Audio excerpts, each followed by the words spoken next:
Robert Fico a jeho spolustraníci či kumpáni sú nervózni. Je to ale výlučne ich problém. To, s kým sa stýkajú a čo robia.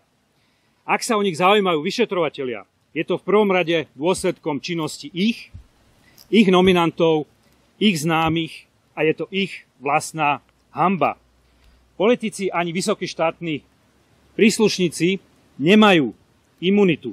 Ak porušia zákony alebo sa spreneveria svojmu poslaniu, musia čeliť následkom. Naše zoskupenie na spoločnej kandidátke číslo 7 dôrazne odmieta akýkoľvek nátlak a vyhrážky orgánom činným v trestnom konaní. Dôrazne odmietame politizáciu trestných konaní zo strany Smer a v tomto prípade bohužiaľ aj zo strany Sme rodina.